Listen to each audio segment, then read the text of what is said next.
तो hello friends, welcome back to my channel. और friend, आज की इस वीडियो सीरीज़ में हम लोग बात करने वाले हैं डिजिटल सिस्टम के अगले कंसेप्ट के बारे में, जिसका नाम है डीमल्टीप्लेक्सर। इससे फर्स्ट लेक्चर में हम लोगों ने मल्टीप्लेक्सर के रिगार्डिंग सारे इंपॉर्टेंट कंसेप्ट को डिस्कस किया हुआ है। प्लेलिस्ट का लिंक बना हुआ है, प्लेलिस्ट का लिंक डिस्क्रिप्शन बॉक्स में मैं आपको दे दूंगा, आप वहाँ से उसे चेकआउट कर लीजिएगा। अब हम डिस्कस करेंगे डीमल्टीप्लेक्सर क्या होता है। तो ये बिल्कुल मल्टीप्लेक्सर का अपोजिट होता है। इसमें क्या होते हैं, एक इनपुट लाइन होता है और मल्टीपल आउटपुट लाइन्स होते हैं, यानी 2 का पावर n आउटपुट लाइन्स होते हैं। तो आइए हम उसके एक्सप्लेनेशन को देख लेते हैं। कह रहा है कि a demultiplexer is a combinational logic circuit that receive information on single input line. यानी डीमल्टीप्लेक्सर एक प्रकार का कॉम्बिनेशनल लॉजिक सर्किट होता है जो इन्फॉर्मेशन को एक सिंगल इनपुट लाइन में क्या करता है, परफॉर्म करता है, and transmit this information on 1 2 का power n possible output line. या और साथ ही साथ वो जो इन्फॉर्मेशन होता है उसको 2 का पावर n आउटपुट लाइन में क्या करता है, ट्रांसफॉर्म करता है। अगला लाइन कह रहा है कि the selection of a specific output line is controlled by the bit value of n selection line. यानी उसमें क्या होते हैं, n सिलेक्शन लाइन होते हैं जो उसके द्वारा कंट्रोल किए जाते हैं। डायग्राम आपके सामने मौजूद है। 1/2 का पावर n डीमल्टीप्लेक्सर है। यहाँ पे एक इनपुट आ रहा है, यहाँ पे आपके मल्टीपल यानी 2 का पावर n आउटपुट लाइन है, और ये आपके n सिलेक्शन लाइन है। क्लियर? यहाँ तक पूरा कंसेप्ट आपको क्लियर हुआ होगा। आइए हम लोग 1/4 डीमल्टीप्लेक्सर किस तरह से बनाएंगे, क्या उसका प्रोसीजर होगा, उसको डिस्कस कर लेते हैं। तो फ्रेंड, ये आपका 1/4 डीमल्टीप्लेक्सर है। तो आइए इसको हम लोग डिस्कस करते हैं। तो यहाँ पे कह रहा है कि 1/4 demultiplexer has 1 input line.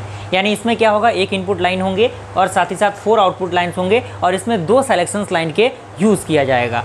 2 selection line यहाँ पे दिख रहा होगा। यहाँ पे इसका डायग्राम है, इनपुट जिसे हमने ई मान लिया है, और साथ ही साथ A0 A1 A2 A3 आपका क्या है, 4 आउटपुट है। यहाँ पे 4/1 डीमल्टीप्लेक्सर लिखा है। यहाँ पे 2 सेलेक्शन लाइन S1 और S0 यूज़ किया गया है। इसके द्वारा ये जो आपको ट्रुथ टेबल बनाना है उसको किस तरह से क्रिएट करना है। तो इनपुट तो आपका सेम है, एक ही इनपुट है आपका। तो सारे कंडीशन में क्या होंगे, 4 टाइम इनपुट यूज़ किए जाएंगे। S1 S0 जो कि आपका क्या है, सेलेक्शन लाइन है। यहाँ पे S1 S0 तो 2 टाइम 0 2 टाइम 1 0 1 0 1। अब आउटपुट लाइन, आउटपुट को हम किस तरह से फिल करेंगे। तो आउटपुट को फिल करने का जो फॉर्मूला होगा वहाँ पे यहाँ पे लिखा गया है A0 is equal to E into S0 का कॉम्प्लीमेंट इंटू S1 का कॉम्प्लीमेंट। E कितना दिया हुआ है आपका, E का वैल्यू जो आपका E का वैल्यू रहेगा, S0 का वैल्यू कितना दिया हुआ है, S0 का वैल्यू दिया हुआ है 0, तो इसका कॉम्प्लीमेंट क्या हो जाएगा, यहाँ पे 1 हो जाएगा।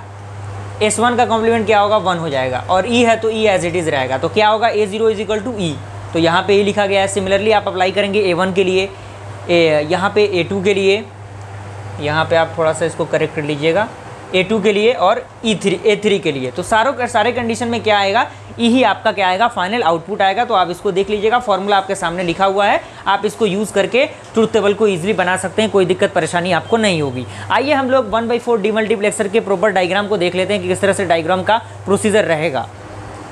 तो फ्रेंड, बेसिकली ये आपका डायग्राम है। डायग्राम में हमने क्या किया है, एक इनपुट को यूज़ किया गया है जो कि आपका E है, और 2 सेलेक्शन लाइन जो कि हमने माना था S1 और S0 उसको यूज़ किया, और 4 आउटपुट जो आपके यूज़ किए जाएंगे वो A0 A1 A2 और A3 यूज़ किया गया है। अब इसमें हमने क्या किया है, 4 यहाँ पे D टाइप के एक डायग्राम को यूज़ किया है, और उसके बाद हमने क्या किया है, एक E को ड्रॉ कर लिया, एक S1 को ड्रॉ कर लिया, एक S0 को ड्रॉ कर लिया। यानी बेसिकली 4 चीज़ों को हमने ड्रॉ कर लिया है। अब कुछ नहीं करना, आपको सारी चीज़ों को एक दूसरे से क्या कर देना है, मैच कर देना है। तो मैच करने का प्रोसीजर वही है, आप यहाँ से इसको देख सकते हैं। यहाँ पे एक एंड गेट का यूज़ किया गया है, और S1 S0 यहाँ पे लिखा गया है। आप इसको अकॉर्डिंग इसको इजीली समझ सकते हो। बेसिकली फ्रेंड, आप इसके अकॉर्डिंग देख सकते हैं डायग्राम को, काफ़ी अच्छा डायग्राम है। एक दो बार आप प्रैक्टिस करेंगे तो सारी चीज़ें क्लियर हो जाएंगी। ओके, तो friend, I hope video series आपको पसंद आए। वीडियो पसंद आए वीडियो को लाइक जरूर कीजिएगा। मिलता है फ्रेंड्स ऐसे इंटरेस्टिंग वीडियो के साथ, तब तक के लिए थैंक यू।